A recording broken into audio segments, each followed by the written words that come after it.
What's up, and welcome to the single player experience. I'm your host, Sebastion Mauldin, and in this episode, I'm going to talk about the most polarizing game of 2022, Gotham Knights. The game came out, and there's a huge divide between the critical response and the player response.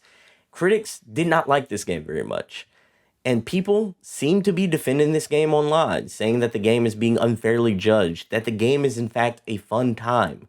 Well, I've played and I've beaten Gotham Knights, and I have a lot of thoughts, both good and bad, about the game. So, in this episode, I'm going to let you know if the game is indeed a good game and whether or not it is a good single player experience that you should have in your video game backlog. And I'm going to do all that right after the intro. DJ, hit the beat. This is the Single Player Experience, the podcast that helps single player games manage their video game backlog. I'm your host, Sebastion Mauldin, and my main quest is to help you manage your ever-growing video game backlog by letting you know which single-player games are worth your time and money so that you can have the best single-player experience.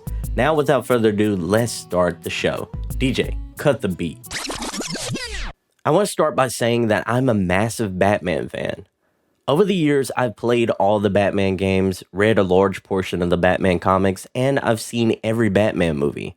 Batman has been my jam since day one. So when a Batman-centric game is announced, I always get excited. I can't help it. I can't help but to look forward to going toe-to-toe with villains like Mr. Freeze, Clayface, the Joker, Riddler, Penguin. You know, all of Batman's rogue gallery. Batman games are always in my most anticipated games list.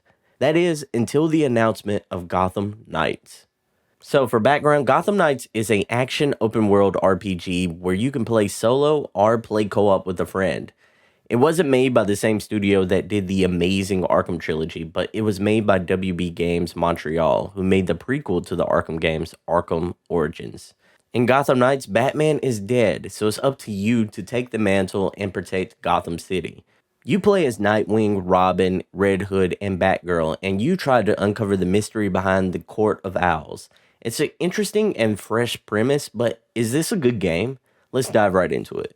Gotham Knights always looked off to me. I couldn't quite figure out why, but then I realized it's because the game direction seems to be just as confused as I am. Let me explain. Gotham Knights seemed like a game that doesn't know what it wants to be. It seems like it wants to be a live service game, and it also seems like it wants to be a single-player action-adventure game like the Arkham games were.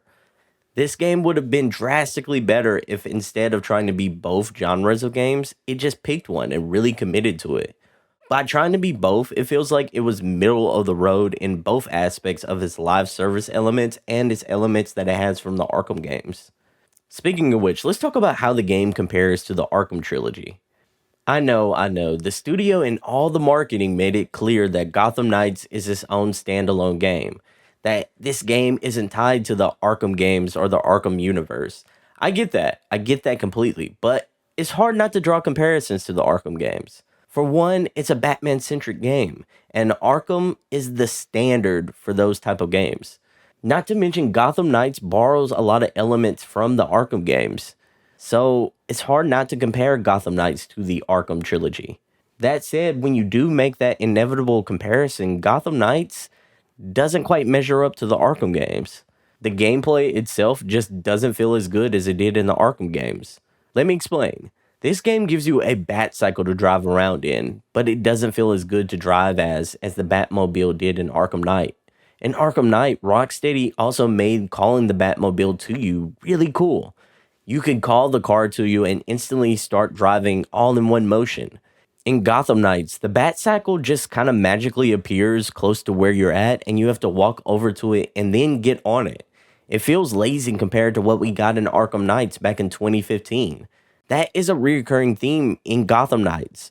Everything feels less polished compared to the series of games that came out 10 years before it.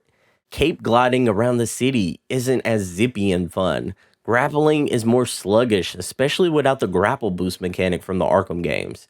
And the open world doesn't have that little details that made the Arkham City and Arkham Knight really feel like those open world games were lived in and constantly evolving. Another critique of Gotham Knights is just some of the decisions they made with the game overall. The bosses feel like damage sponges and just take punches and punches and punches without really being fun boss fights. The pacing of the story is weird and jarring. There are moments where you play this really cool boss fight, and then the game just makes this weird decision to make you play three of those same boss fights at the end of the game instead of just having the story progress. The game also isn't mindful of the player's time. For example, the game often has you returning to your HQ over and over again to start the next mission. Even when that next mission is in the open world you're currently roaming in, it seems like a really weird decision, and it just really pads the game out and makes it longer than it has to be. Just a personal nitpick, but I think it was a poor choice to have Tim Drake as Robin in this game. The version of Tim comes across as really whiny, and that doesn't do this character any favors as well. I think Damian Wayne would have been a much better choice. Damian would have brought some much needed spice to the story, and it seems like a missed opportunity to see how the character would have responded to Bruce's death. Another con of the game is the load times. For a next-gen Series X, S, and PS5 game, the load times are extremely long. It took me back to the olden days when I had time to pick up my phone and scroll through social media during the loading screen.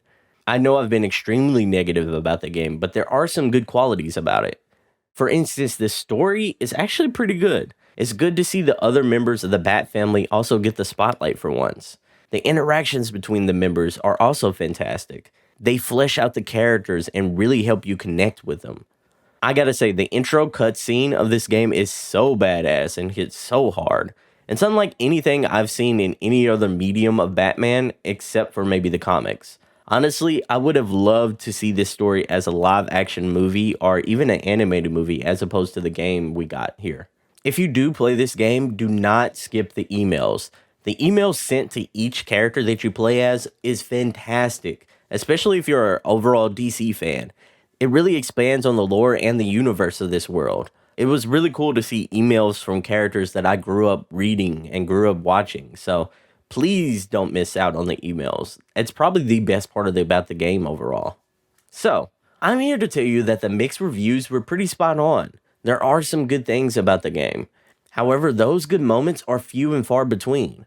For every step forward, this game takes 2 or even 3 steps backwards.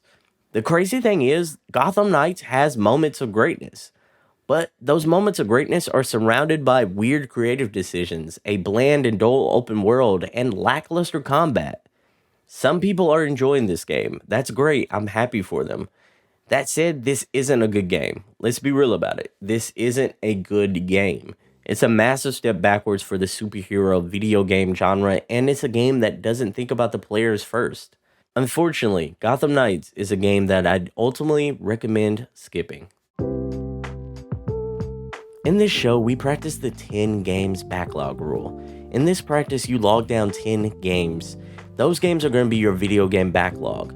To be as productive as you possibly can be, we recommend that you only play 3 games at one time.